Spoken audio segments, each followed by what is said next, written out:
जय हिंद। आपके साथ में हूं फरहा सिद्दीकी और आप जुड़ चुके हैं लाइव टाइम्स के ग्लोबल नेटवर्क के साथ। एक दिन पहले ही नेशनल कॉन्फ्रेंस के नेता फारूक अब्दुल्ला ने घाटी में बढ़ती आतंकी वारदात को लेकर किसी साजिश की तरफ इशारा किया था और कश्मीर के मौजूदा हालात को देखकर सवाल है कि क्या वाकई फारूक अब्दुल्ला उस साजिश को समझ रहे हैं, क्योंकि शुक्रवार को बडगाम में हमला हुआ, शनिवार को अनंतनाग और श्रीनगर में मुठभेड़ हुई और आज रविवार को भी श्रीनगर में बड़ी आतंकी वारदात को अंजाम दिया गया।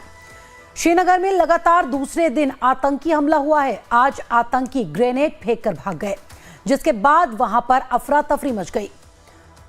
आप अपने स्क्रीन पर जो तस्वीरें देख रहे हैं उसमें भले ही 10 लोग जख्मी हुए हों, राहत की बात है कि किसी की जान नहीं गई, लेकिन यह हमला इस लिहाज से काफी बड़ा है क्योंकि आतंकियों ने दोपहर के वक्त श्रीनगर के भीड़ भाड़ वाले इलाके में ग्रेनेड फेंका, जिसके बाद तो लोग इधर उधर भागने लगे।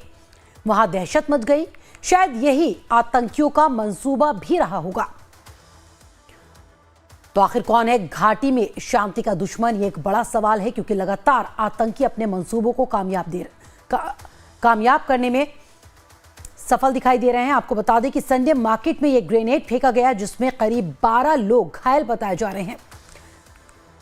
श्रीनगर में ग्रेनेड अटैक हुआ है।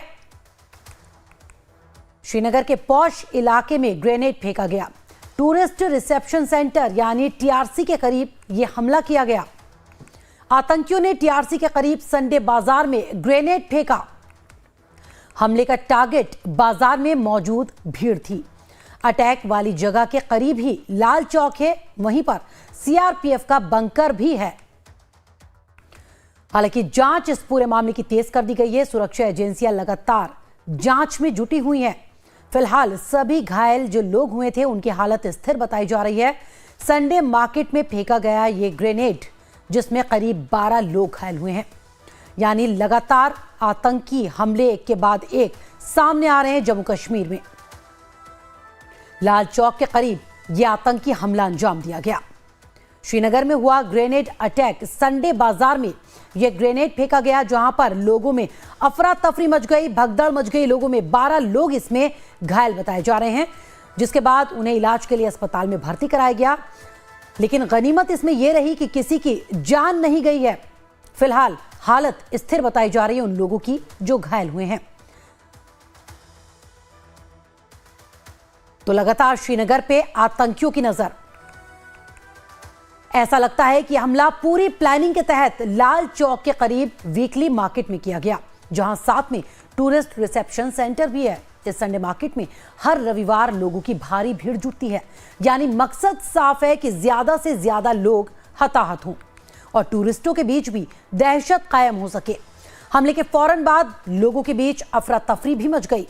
लोग इधर उधर भागते दिखाई दिए। दुकानदार भी अपनी दुकानें बंद कर वहां से भागते नजर आए। हमले के बाद इलाके में सुरक्षा के जबरदस्त इंतजाम किए गए हैं। उस पूरे इलाके को घेर लिया गया। एक साथ सेना, सीआरपीएफ और राज्य पुलिस के सैकड़ों जवानों ने सड़क पर उतरकर मोर्चा संभाल लिया। एक एक शख्स की तलाशी ली गई। बख्तरबंद गाड़ियों में भी सवार होकर जवान हर संदिग्ध पर नजर रख रहे हैं।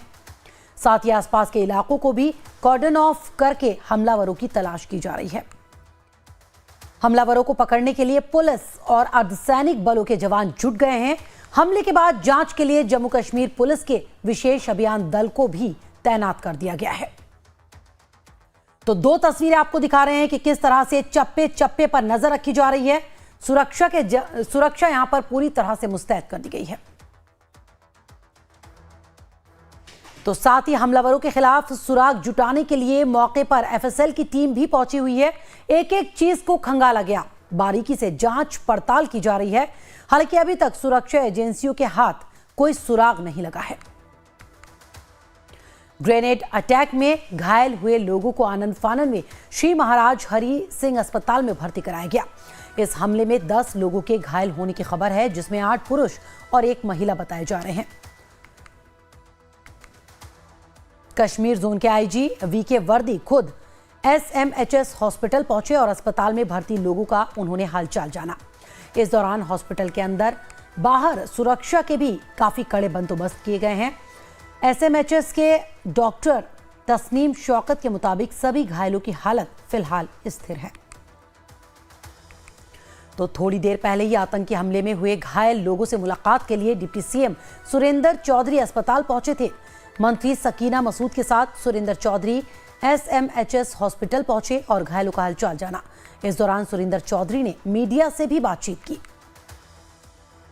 बदकिस्मती है हमारी कि हमारे ये नौजवान बच्चे और कुछ छोटे मिडिल एज के लोग हैं ये ग्रेनेड हमले में जख्मी हुए हैं और मुझे और मैडम सकीना जी को ऑनरेबल चीफ मिनिस्टर साहब लोकसभा में कहा वहाँ जाइए और देखिए हम क्या मदद कर सकते हैं। मैडम से बात होती है कहा ट्रीटमेंट के लिए कहीं बाहर जाना पड़ता है उसके लिए गवर्नमेंट करेगी हम कहते हैं।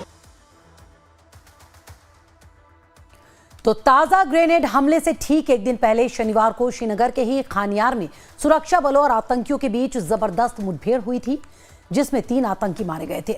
आतंकियों के खात्मे के लिए सेना से इमारत को भी आग लगा दी गई थी। सेना ने ये तस्वीरें उसी के बाद की हैं जिसमें इमारत के ऊपर से धुएं का गुबार उठता दिखाई दे रहा है। इस एनकाउंटर में लश्कर के टॉप कमांडर उस्मान को सेना ने खत्म कर दिया, जो पाकिस्तान का रहने वाला था। माना जा रहा है कि आज श्रीनगर में बड़ा हमला आतंक के खिलाफ जबरदस्त ऑपरेशन का ही नतीजा है। इसे उस साजिश से भी जोड़कर देखा जा रहा है एक दिन पहले ही फारूक अब्दुल्ला ने जिसका जिक्र किया था। फारूक अब्दुल्ला के मुताबिक ये सब उमर सरकार को अस्थिर करने की कोशिश हो सकती है और शायद इसी वजह से 16 अक्टूबर को शपथ के बाद एक कई बड़े बड़े आतंकी हमलों को अंजाम दिया जा रहा है। अब उमर अब्दुल्ला ने भी इस पर कड़ी प्रतिक्रिया दी है। तो पिछले कुछ दिनों से घाटी के कुछ हिस्सों में हमलों और मुठभेड़ की खबरें सुर्खियों में हैं। श्रीनगर के रविवार बाजार में निर्दोष दुकानदारों पर ग्रेनेड हमले की आज की खबर बेहद परेशान करने वाली है। निर्दोष नागरिकों को निशाना बनाने का कोई औचित्य नहीं हो सकता।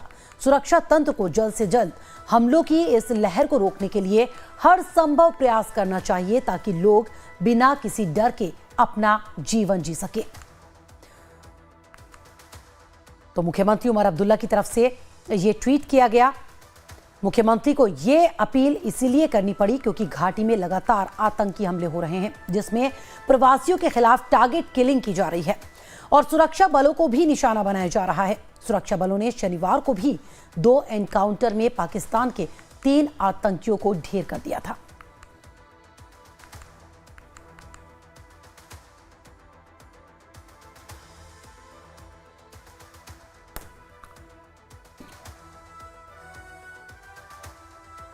तो हमारे साथ चर्चा के लिए मौजूद है 2 खास मेहमान, पीके सहगल जो कि रक्षा विशेषज्ञ हैं और यूके देवनाथ रक्षा विशेषज्ञ हैं। इनके अलावा हमारे साथ संवाददाता रविंद्र श्रीवास्तव भी हैं। सबसे पहले सहगल साहब आपके पास में आऊंगी। जिस तरह से जम्मू कश्मीर में इन हमलों को अंजाम दिया जा रहा है, लगातार एक के बाद एक आतंकी हमले हो रहे हैं, कितना गंभीर और कैसे इससे निजात मिल सकती है? लगातार हो रहे हैं हमले। इसमें किसी प्रकार का कोई शक नहीं चाहिए, बहुत ही सीरियस सिचुएशन है जी। और काफी चिंताजनक है। मैं उमर अब्दुल्ला जी से बिल्कुल सहमत हूँ कि इस मौके के हमले जो है सिविलियंस के खिलाफ बिल्कुल नाजायज है और वो चाहेंगे कि इसके खिलाफ हमले ना हो, लेकिन ये साजिश जो है केवल और केवल पाकिस्तान की आर्मी और ISI इंटरनली किसी प्रकार से कोई साजिश नहीं है। उमर अब्दुल्ला की सहमत नहीं हो कि अगर वो इशारा इंटरनल के लिए एजेंसीज के ऊपर कर रहे हैं, ये सारी की सारी एक्सटर्नल चाल है, एक्सटर्नल एजेंसीज हैं पाकिस्तान और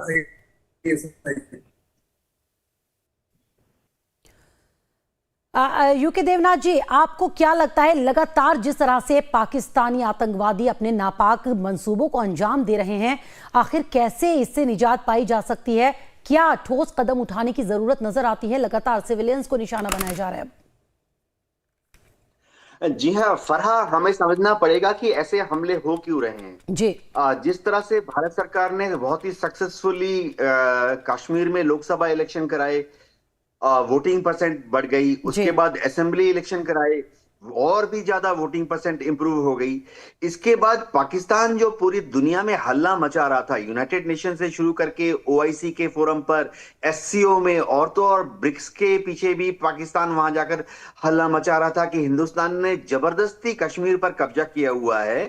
ये लोकसभा इलेक्शन और असेंबली इलेक्शन होने के बाद और उमर अब्दुल्ला की जो सरकार का गठन हो गया सक्सेसफुली, तो पाकिस्तान को शायद ऐसा लग रहा है कि ऐसा ना हो कि दुनिया के लोग अब पाकिस्तान के इस प्रोपेगेंडा को समझ जाएं, क्योंकि दुनिया के जितने देश हैं सब जानते हैं कि भारत सरकार कश्मीर को अपना अभिन्न हिस्सा मानती है, और भारत के जो दूसरे प्रांत हैं, दूसरे स्टेट्स हैं, यूनियन टेरिटरी हैं, वहां के लोगों को जितनी सुख सुविधाएं और अधिकार हैं, उसी तरह से हम चाहते हैं कि कश्मीर के लोगों को भी उतना ही अधिकार और सुख सुविधाएं मिले। तो पाकिस्तान जो है इस पीस प्रोसेस को अब डिरेल करने की कोशिश कर रहा है। देवनाथ जी, क्या ऐसा नहीं लगता है कि जिस तरह से लोकसभा चुनाव हुए, विधानसभा चुनाव हुए, काफी शांतिपूर्ण तरीके से हो गए संपन्न, तो अब यहां पर माहौल खराब करने की कोशिश कर रहा है पाकिस्तान, जिस तरह से एक के बाद ये एक आतंकी हमलों को अंजाम दिया जा रहा है? ये शायद हजम नहीं कर पा रहा है, रास नहीं आ रहा है शायद उसको ये शांति।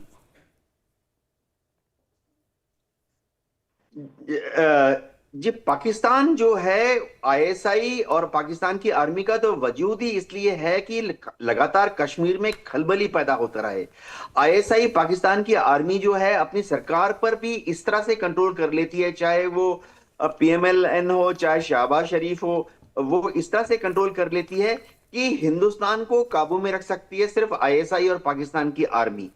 अब जब घाटी में बर्फ गिरने वाली है, अगले महीने से नवंबर के तीसरे हफ्ते तक पीर पंजाल के ऊपरी पहाड़ों पर बर्फ गिर जाएगी, नीलम घाटी है जिसे हम किशनगंगा बोलते हैं, उस तरफ बर्फ गिर जाएगी, तो घुसपैठियों का घुसना मुश्किल हो जाएगा।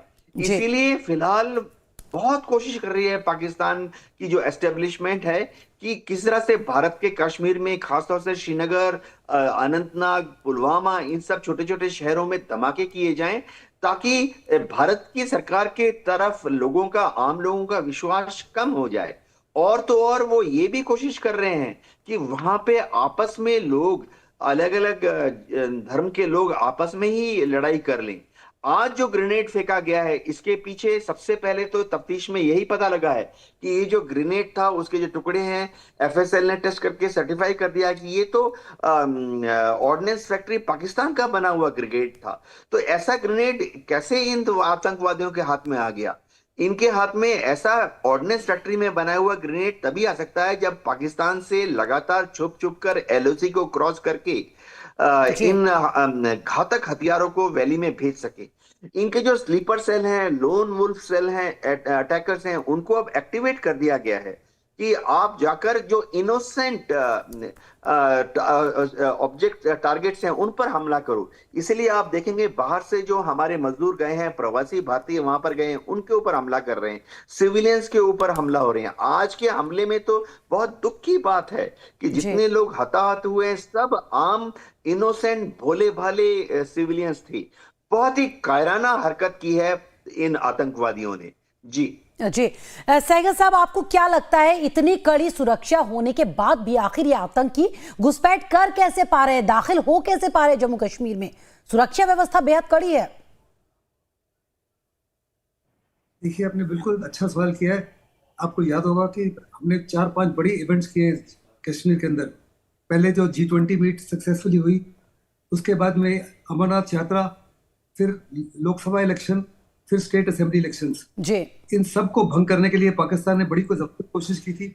और जब गलवान इंसिडेंट हुआ तो हमने तकरीबन 80% फौज जो है जम्मू के इलाके से उठाकर लद्दाख में भेज दी। पाकिस्तान ने उसका फायदा उठाया। टोपोग्राफी उसके हक में है, उस एरिया का टेरेन जो है उसके फेवर में है। ऊंची नीची पहाड़ियां हैं, वहाँ केव्स हैं, फास्ट फ्लोइंग रिवर्स हैं, नाले हैं, छुपने की बड़ी जगह है, वहाँ नेचुरल केव्स हैं। उनका फायदा उठा के 150 से 160 आतंकी उस समय घुस चुके। और वही आतंकी जो है इस माफी के हादसों को अंजाम दे रहे हैं। इन अंजाम के लिए 3-4 चीजों की आवश्यकता है उसको। एक, उसको सेफ सेंचुरी चाहिए, यानी हमला करने के बाद में और हमला करने से पहले कोई छुपने की जगह जिसमें कुछ ओवरग्राउंड वर्कर्स हैं, जो ज्यादा नहीं है, तकरीबन मैक्सिमम 0.5 to 1% लोग ही हैं जो उनकी सहायता कर रहे हैं। दूसरा, उनको लॉजिस्टिक सपोर्ट चाहिए। तीसरा, उनको हर प्रकार के खाने वाने का सामान चाहिए। और चौथा, पैसा वगैरह।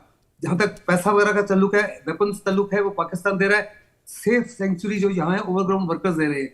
इस समय बड़ा लाजमी है कि सेंट्रल गवर्नमेंट और स्टेट गवर्नमेंट बिल्कुल एकजुट खड़ी हो और तमाम पॉलिटिकल पार्टीज जो है इसको कंडेम करें और सिक्योरिटी फोर्स के पीछे खड़े हो, स्टेट के गवर्नमेंट के पीछे खड़े हो। साथ ही साथ हमको अभी कोई बड़े कदम उठाने की आवश्यकता है। हमको जितने भी लॉन्च पैड्स हैं, टेररिस्ट के लॉन्च पैड्स, और उस पार जितने भी टेररिस्ट ट्रेनिंग कैंप्स हैं, उनके सबके कोऑर्डिनेट्स पता है।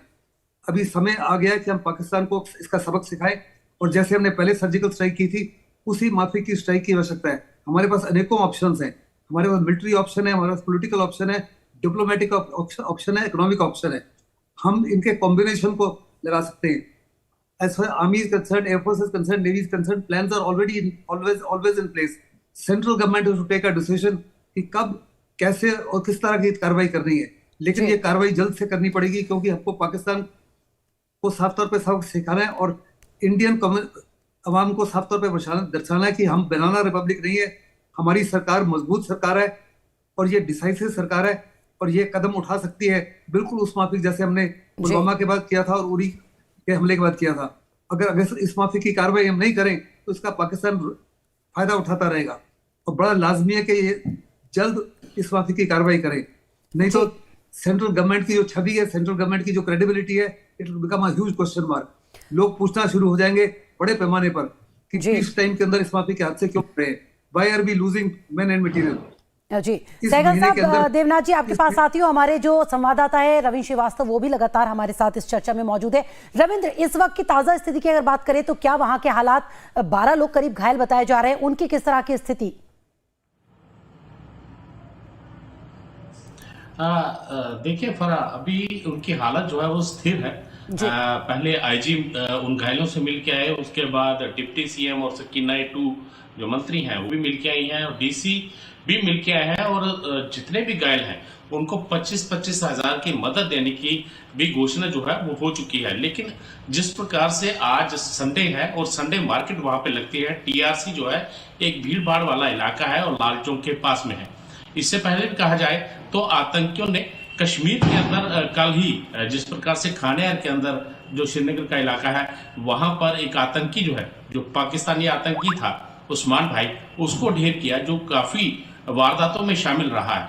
तो ये कुल मिला के देखा जाए तो जिस प्रकार से लगातार आतंकी हमले हो रहे हैं, इसके पीछे पाकिस्तान लगातार कहीं ना कहीं नंगा हो रहा है, क्योंकि उसके जरिए जो बनाए गए हथियार हैं, उनके द्वारा इस्तेमाल किए जा रहे हथियार जो आतंकी इस्तेमाल कर रहे हैं, वो जब भी सेना के जवान उनको कब्जे में लेते हैं तो उनके पीछे पाकिस्तान की ऑर्डिनेंस फैक्ट्री जो है उसका मार्का लगा होता है। बाकायदा M4 राइफल जो है, एक घातक राइफल मानी जाती है, वो बरामद हो रही है। कल भी जो आतंकी बांदीपुरा में मारे गए, उनके पास से M4 राइफल मिली, और अब जिस प्रकार से श्रीनगर के टीआरसी इलाके में संडे मार्केट में जो ग्रेनेड ब्लास्ट हुआ है, उसके अंदर भी जो ग्रेनेड फटा है, उस पर भी पाकिस्तान की फैक्ट्री का मार्का लगा हुआ था, जो पिन होती है उसके ऊपर बाकायदा मेंशन होता है। तो ये दर्शाता है कि पाकिस्तान नहीं चाहता है कि जब से जम्मू कश्मीर में सरकार बनी है तब से नहीं चाहता है कि यहाँ पर शांति प्रक्रिया जो है वो बहाल हो। हालांकि जब यूटी थी तो लगातार आतंकियों का सफाया किया जा रहा था और लगभग घाटी के अंदर आतंकवाद खत्म हो चुका था। लेकिन आतंकवाद ने जब जम्मू का रुख किया तो यहाँ पर भी सख्ती की गई। जो अपर रीचेस इलाके हैं, खासतौर पर कहा जाए कठुआ का ऊपरी इलाका है या डोडा भद्रवा के ऊपरी इलाके हैं, वहां पर भी सेना और जम्मू कश्मीर पुलिस ने अपने ऑपरेशन शुरू किए। तो यहां से भी अब आतंकवाद जो है उनको पता लगा आतंकियों को कि हमारा यहां पर भी बच पाना मुश्किल है, तो उन्होंने फिर से घाटी का रुख किया है। और लगातार आप देख रहे हैं, चाहे बांदीपुर हो या फिर दक्षिण कश्मीर का इलाका जो हो या श्रीनगर का इलाका जो बिल्कुल शांत हो चुके थे, अब फिर से वारदातें जो है वो सामने आ रही हैं। और खासतौर पर बाहरी राज्यों से आए हुए लोग, जो केंद्र सरकार की यहाँ पर परियोजनाएं चल रही हैं, उन में काम कर रहे मजदूरों के ऊपर हमले किए जा रहे हैं ताकि दहशत जो है वो फैलाई जा सके। जी देवनाथ जी, इस पर क्या कहेंगे आप? क्या बाहरी लोगों को लगातार निशाना बनाया जा रहा है? जो बाहर से लोग यहाँ पर आकर काम करते हैं, कई लोगों की अभी तक ऐसे मौत हो चुकी है, लगातार बाहरियों को निशाना बनाया जा रहा है। क्या सोचकर क्या लोग यहाँ पर ना आए, जो लोग काम करने के लिए आते हैं वहां पर? बाहर के जो लोग आए हुए हैं, मजदूर हैं, दूर दराज के क्षेत्रों में काम करते हैं, बहुत ही सॉफ्ट टारगेट हैं, क्योंकि जाहिर बात है कि जितने इंफ्रास्ट्रक्चर डेवलपमेंट प्रोजेक्ट हो रहे हैं ये सब दूर दराज के गांव के इलाकों में हैं, जंगलों की तरफ हैं, पहाड़ की तरफ है। अब एक सुरंग अगर बनाई जा रही है तो जाहिर बात है उसमें हजारों मजदूर काम कर रहे हैं। वहां लोकल मजदूर बहुत कम होंगे, जी महज इक्का दुक्का होंगे। बाकी जितने सैकड़ों या हजारों मजदूर हैं वो बाहर से ही होंगे। और एक और दिक्कत जो वहां आती है, लॉजिस्टिकल प्रॉब्लम है, एडमिनिस्ट्रेटिव प्रॉब्लम है, कि जहां मजदूर रहते हैं, समझिए वहां 400 या 800 मजदूर रह रहे हैं झोपड़ियां बनाकर, तो इतने बड़े इलाके को ना तो सीआरपीएफ, बीएसएफ, ना ही जेएनके पुलिस लगातार प्रोटेक्शन दे सकती है। ज्यादा से ज्यादा ये किया जाता है कि वहां से जो रास्ते जा रहे हैं उनको सुबह शाम रोड ओपनिंग पार्टी सैनिटाइज कर देती है, और ज्यादा से ज्यादा इतना किया जाता है कि ट्रैफिक चेक पॉइंट खोल दिए जाते हैं, जिसपे कि कोई भी अगर वाहन गुजर रहा होता है उसकी एक चेकिंग कर ली जाती है। लेकिन जहां मजदूर लोग रहते हैं उसको पूरी तरह से आगे पीछे दाएं बाएं सब जगह से परिधि यानी पेरीमीटर सिक्योरिटी देना इम्पॉसिबल है, और इसी का फायदा आतंकवादी उठा रहे हैं। बाहरी मजदूरों पर हमला करने का एक और रीजन ये है कि ये आतंकवादी चाहते हैं कि कश्मीर में जो डेवलपमेंट हो रहा है वो रुक जाए, और उनको मालूम है कि अगर बाहर से हजारों की तादाद में ये मजदूर नहीं आएंगे, ज्यादातर वो उड़ीसा, बिहार, बंगाल, पूर्वी उत्तर प्रदेश से आते हैं, अगर ये नहीं आएंगे तो डेवलपमेंटल प्रोजेक्ट को, इंफ्रास्ट्रक्चरल प्रोजेक्ट्स को कंप्लीट करने में भारी दिक्कत आएगी। तो ये चाहते हैं आतंकवादी कि कश्मीर में जो उन्नति हो रही है, जो प्रगति हो रही है, उस पर ब्रेक लग जाए।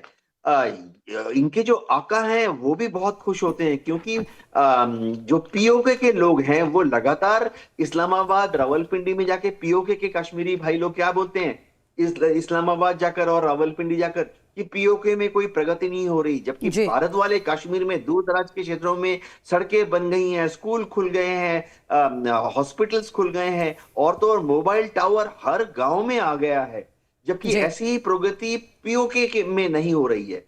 तो पाकिस्तान में जो इनके आका बैठे हैं, हमारे सॉफ्ट टारगेट्स, मजदूरों को टारगेट करके वो इस तरह की प्रगति को रोकना चाहते हैं। जी सहगल साहब, अगर बात करें विदेश मंत्री की, तो लंबे वक्त के बाद हमारे विदेश मंत्री अभी हाल ही में 15 अक्टूबर गए थे पाकिस्तान इस्लामाबाद एससीओ सम्मेलन में शिरकत करने के लिए। तब भी आतंकवाद का मुद्दा उठाया गया था, तब भी ये बात कही गई थी कि आतंकवाद बर्दाश्त नहीं किया जाएगा। बावजूद इसके लगातार हमले हो रहे हैं और ज्यादा हमले हो रहे हैं। क्या लगता है, सिर्फ बातचीत अब वो नहीं बची है, रास्ता नहीं बची है, अब कार्रवाई करने की का वक्त आ गया है? कुछ ना कुछ कार्रवाई भारत को करनी पड़ेगी, तभी रुकेंगे इस तरह के आतंकी हमले। मैं आपसे बिल्कुल सहमत हूं कि अभी समय आ गया कि हमको कोई बड़ी कार्रवाई करनी पड़ी है, और वो बड़ी कार्रवाई हिंदुस्तान अवश्य करेगा, क्योंकि जैसे कि मैंने कहा, सरकार की क्रेडिबिलिटी इज एट स्टेक, और हिंदुस्तान अपने आप को एक वीक नेशन की तरफ प्रोजेक्ट नहीं करेगा, बनाना रिपब्लिक की तरफ प्रोजेक्ट नहीं करेगा। हमारे पास हिम्मत है, दम है, हमारी सिक्योरिटी फोर्सेस बड़ी स्ट्रांग है, हमारी डिफेंस सर्विसेज बड़ी स्ट्रांग है। दुनिया में सबसे ज्यादा regarded, respected, reward arm forces जो है वो हिंदुस्तान की है, और हिंदुस्तान की सेना जो है हर प्रकार से तैयार है बड़ी कार्रवाई करने के लिए। सिर्फ पॉलिटिकल डिसीजन की आवश्यकता है, और ये पॉलिटिकल डिसीजन कब मिलती है ये तो समय बताएगा, but I am very certain कि ये काफी जल्द होगा। क्योंकि पाकिस्तान, अगर आपको याद होगा कि जब हमने पुलवामा के बाद बालाकोट में स्ट्राइक की और उरी के बाद में सर्जिकल स्ट्राइक हुई, तो उसके कम से कम 1-1.5 साल तक पाकिस्तान की तरफ से कोई हादसे तकरीबन खत्म हो गए थे। अभी समय आ गया कि हम बड़े पैमाने पर, उस समय तो हम केवल बालाकोट स्ट्राइक में किया, एक ही बड़े आतंकी गढ़ को खत्म किया। हमारे पास जितने भी टेररिस्ट लॉन्च पैड्स हैं, सबके कोऑर्डिनेट्स हैं, सबको बिना बॉर्डर क्रॉस किए we can target all of them at one go. अभी समय आ गया है, हमको कोलेटरल डैमेज से बचना है, हमको यकीन करना है कि हम किसी सिविलियन को हिट ना करें, सिविलियन का जान माल नुकसान ना हो। लेकिन ये टेररिस्ट ट्रेनिंग कैंप्स जो हैं और टेररिस्ट के जो लॉन्च पैड्स हैं 30-35 के करीब, उनको जल्द से जल्द खत्म किया जाए। अगर उनको हम जल्द से जल्द खत्म करेंगे तो इस माफी के जो हादसे आए दिन अंजाम हो रहा है वो खत्म हो जाएंगे। साथ ही साथ हमको यकीन करना है कि जो हमारी बड़ी स्ट्रॉन्ग गवर्नमेंट है अभी, और बड़ी लोकप्रिय गवर्नमेंट है, एक पार्टी की गवर्नमेंट है, उनको अपील करना है अपने लोगों से कि किसी प्रकार का कोई शय या कोई लॉजिस्टिक सपोर्ट या कोई पैसा या कोई मदद ना करें इन आतंकवादियों की। ये आतंकवादी हिंदुस्तान में टिक ही नहीं सकते अगर इनको लोकल सपोर्ट ना मिले, और इसलिए हमको यकीन करना है। और ये सरकार जो है, it's possible for Omar Abdullah and Farooq Abdullah जो प्रेसिडेंट उस पार्टी के, टू अपील टू कश्मीरीज कि अपने हित के लिए, अपने बच्चों के हित के लिए और कश्मीर के हित के लिए अभी किसी प्रकार का लोकल सपोर्ट इनको ना दिया जी। जाए। और बड़ा लाजमी है कि जितनी भी पॉलिटिकल पार्टीज है देश के जी। अंदर, irrespective of their views, national security के मामले में एकजुट होकर अपने व्यूज को प्रकट करें। जाहिर सी बात है, एकजुट होने की जरूरत है। सहगल साहब, देवनाथ साहब, आप सभी का हमारे साथ बहुत बहुत शुक्रिया जुड़ने के लिए। रविंद्र, आपका भी बहुत बहुत शुक्रिया।